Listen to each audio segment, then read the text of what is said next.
Fala galera, tudo bem? Eu sou o professor Oliveira do canal Oxente Tem História e hoje a gente vai corrigir a questão 90 que caiu no Enem de 2023. O texto de apoio nos diz o seguinte: não tinha outra filosofia, nem eu. Não digo que a universidade me não tivesse ensinado alguma, mas eu decorei-lhe só as fórmulas, o vocabulário, o esqueleto. Tratei-a como tratei o latim. Embolsei 3 versos de Virgílio e 2 de Horácio, uma dúzia de locuções morais e políticas para as despesas da conversação. Tratei-os como tratei a história e a jurisprudência. Colhi de todas as coisas a fraseologia, a casca, a ornamentação. Memória póstumas aí de Brás Cubas, do Machado de Assis.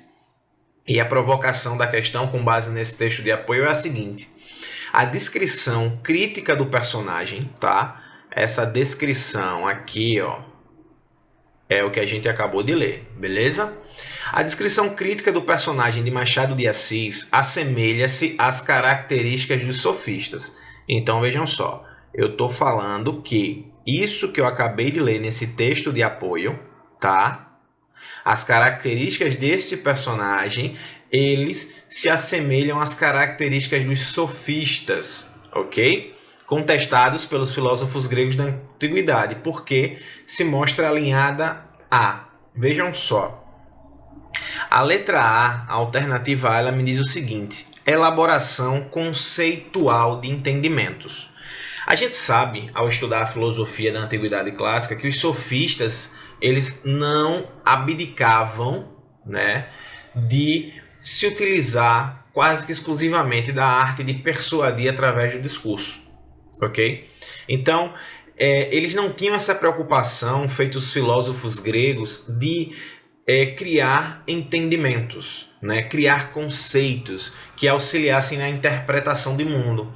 Os sofistas, eles eram simplesmente, vou ser reducionista um pouco, mas eles eram como se fossem professores de retórica. Então, eles se utilizavam ali da arte da persuasão, da conversação. Como convencer alguém a partir de um discurso, ok? Então, eles não se preocupavam com essa elaboração conceitual, essa elaboração de entendimentos.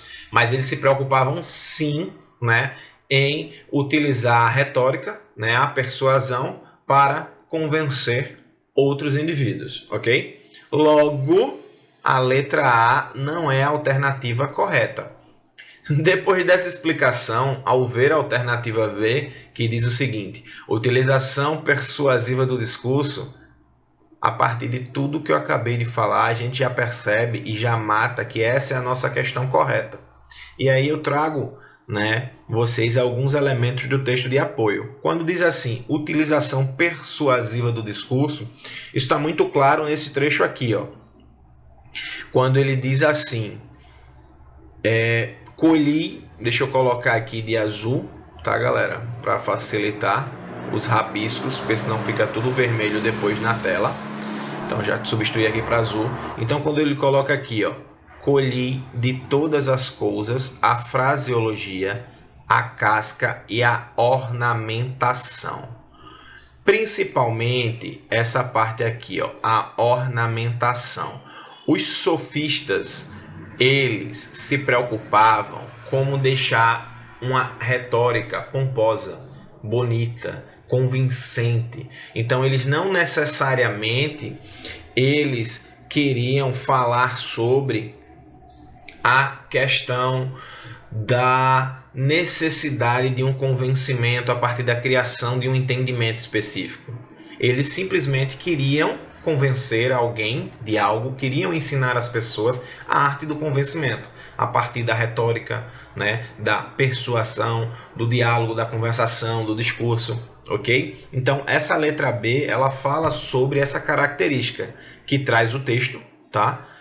Assim como essa característica que era atribuída aos sofistas, Eles eram até muito criticados por isso dentro da perspectiva da filosofia da antiguidade clássica, porque eles não mostravam preocupação com a busca pela verdade, com a busca das virtudes, como os pré-socráticos e os socráticos buscavam, mas eles só se preocupavam em convencer a partir da retórica, do discurso, tá? Através da arte da persuasão.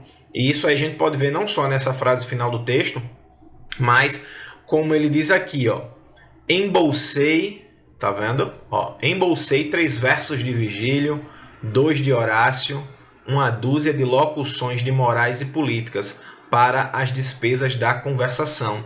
Então isso está muito claro, eles não se preocupavam em ter profundidade de conhecimento sobre alguma coisa, sobre alguma causa, mas eles se preocupavam de saber só o suficiente, né? Só o suficiente para que pudessem, através do discurso, né, convencer alguém, ok? Então essa era a preocupação, tá?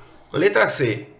Narração alegórica dos rapsodos, né? Os rapsodos eram contadores de história dentro da Antiguidade Clássica.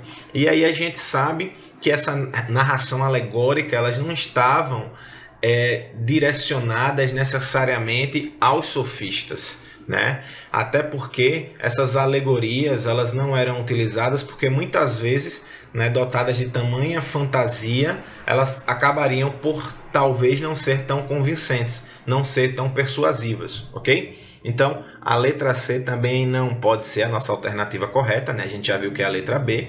Letra D, investigação empírica da physis. Vejam só, a physis era o elemento primordial, né? Era o conceito gerador, criador de tudo, dentro da perspectiva da filosofia da Antiguidade Clássica. E aqui eu falo, né, que os sofistas, né, ele colhe de todas as coisas, né, coisas, a fraseologia, a casca, a ornamentação. Então, quando eu digo que eu colhi apenas a casca, eu só me apropriei da superfície. E a investigação, né, a experimentação, a investigação a partir do cotidiano, da experiência, né, que é a investigação empírica da physis, ela não era o objetivo dos sofistas, né? Lembrar sempre que falar de sofistas, eu preciso lembrar do convencimento, da persuasão através da conversação, do diálogo e do discurso, sem necessariamente me aprofundar em algo, mas saber só o suficiente para poder convencer o interlocutor, convencer aquele que escuta aquilo que eu digo, ok? E a expressão pictográfica da polis, né? A gente também não está falando aqui de nenhum tipo de expressão, né, escrita, de expressão visual, de expressão artística, né? O texto ele é muito claro quando ele fala da necessidade de, em linhas gerais, aprender só o suficiente para poder convencer a quem me escuta. Então, como a gente já viu aí, a alternativa correta da questão é a letra B, ok? Espero que vocês tenham gostado dessa correção. Não deixa de ativar o sininho, seguir, compartilhar com a galera. E fico aqui, tá? Também segue lá nas redes sociais, tá? Spotify, Instagram, é só procurar. Oxente tem história, no TikTok também, beleza? Aguardo vocês na próxima correção. Forte abraço!